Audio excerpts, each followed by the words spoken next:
A setback for the Trump administration's immigration crackdown after a federal judge says it can't use a centuries-old wartime authority to deport Venezuelan migrants being held at a facility in southern Texas. The Thursday ruling from Trump-appointed U.S. District Judge Fernando Rodriguez Jr. permanently blocks the government from detaining, transferring, and removing Venezuelan migrants ages 14 and up at that specific facility. The Trump administration invoked the Alien Enemies Act in March to deport people it says are part of the Venezuelan gang Tren de Aragua. But the judge clarified the order does not prevent the administration from pursuing removal proceedings under the Immigration and Nationality Act of 1952. I know we're throwing a lot of laws at you. This is the law that has a provision that allows deportations of non-citizens deemed a threat to U.S. foreign policy interests. So for more, let's bring in CBS News Justice Department correspondent Scott MacFarlane. Scott, I never thought I would be as well-versed in the Alien Enemies Act as I am now, but I want to read something the judge wrote. The court concludes the president's invocation of the Alien Enemies Act through the proclamation exceeds the scope of the statute and as a result is unlawful. How did he get there? And does this mean anything for other districts in which this issue will be argued? This is being championed by critics of the administration and those who've been representing would-be deportees in cities across the country. The judge says in this 36-page ruling, Lindsay, is that the administration has overreached, that there's been no demonstration there's an invasion of America, that this is a wartime as was drafted in 1798 when this 18th century wartime emergency power was first implemented.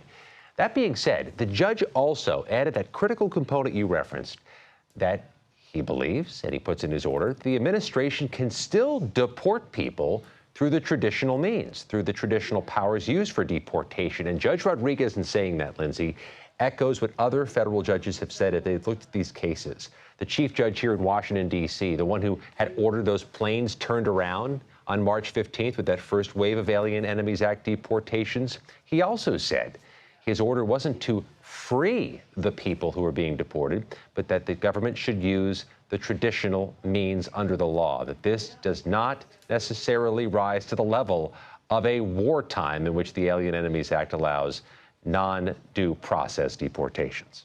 During a press briefing on Thursday, CBS News senior White House correspondent Weijia Jiang asked White House Deputy Chief of Staff Stephen Miller, really one of the architects of the Trump administration's immigration policies, about Kilmar Abrego Garcia, the man who was mistakenly deported to El Salvador in March. Here's some of what he said. This administration is not going to publicly discuss the inside details of our foreign policy and negotiations with a foreign country. And in particular, we are not going to allow a district court judge to try to become the Secretary of State.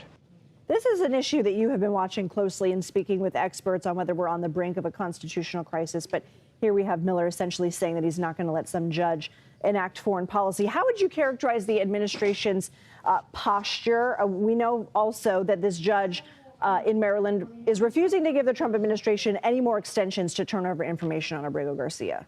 A couple of particularly important things there, Lindsay. First of all, I suspect the critics of the administration may be printing out what Stephen Miller said today and putting a highlighter over the phrase, "We will not allow the courts to do something."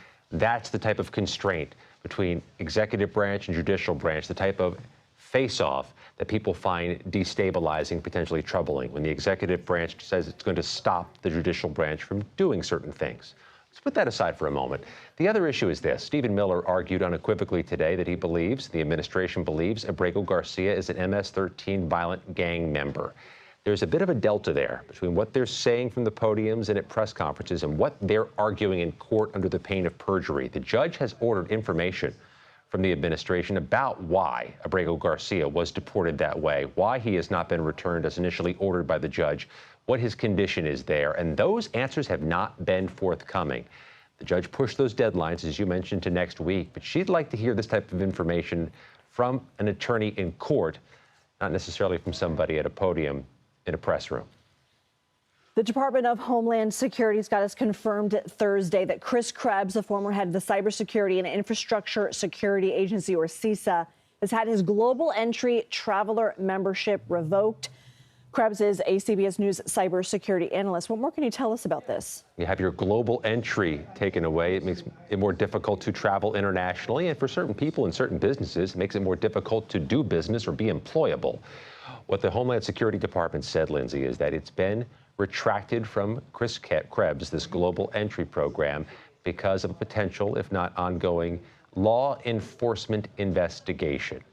Doesn't go into more detail. We do know from Department of Homeland Security records, somebody who's subject to a law enforcement investigation can be removed from global entry. But there's a bigger issue here, Lindsay, than just Chris Krebs. There's concern here that by taking action against somebody the president perceives as an enemy, somebody who stood up and said the 2020 election was fair, it was legitimate, it wasn't fraudulent, that if you could chill a perceived enemy by doing something like this, you chill other people from speaking out or criticizing your administration.